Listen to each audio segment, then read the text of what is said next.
gurigani waa guri 4 qol ah halkan albaabkeeda aragto waa kii caadiga ah ee laga galiyay toolkana ku xigsiin gurigan waana guri cusub dajir buu dhisan yahay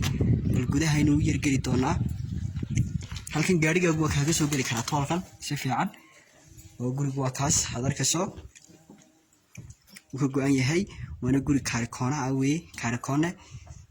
waana 4 qol sida caadiyan ba ah 4 qol way oo qurux badan ka hadda waxaan gali doonaa gudihii waa kan gudihii baan galay markaas juice-kii weeyaan guriga guri cusub weey qolaalkiisu waa kan si fiican guriga shaqta waa pro weey waxa daaqadiisii juice-kii baa ku yaala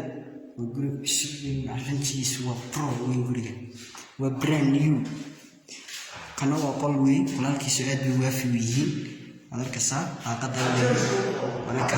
ana kaarikoona weey qolka saddexaad ayuu geli doonaa isaguna kan ah qolka saddexaadna waa kan isna waa waafiga weey waa qolka waafiga daaqadina leh juice-kii iyo guri brand new weey waxaan geli doonaa qolka afraad oo ah isna kan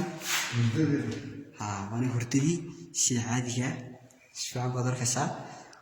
juice-kii loo leeyahay hurdadiina waa tan baadkii waa kan ku yaala waa kan baadkii waana guriga brand new weey brand new wakaas si fiican baad arkaysaa 4 qol buu gurigu ka kooban yahay daara dambe waa tan daarada daayir dambe uu leeyahay halkaas kitchenkii weey luqan masuuliga yara gali doonaa isna halkana waa kan walaak suugiisu waa caadi tooshkii leeyahay isna si fiican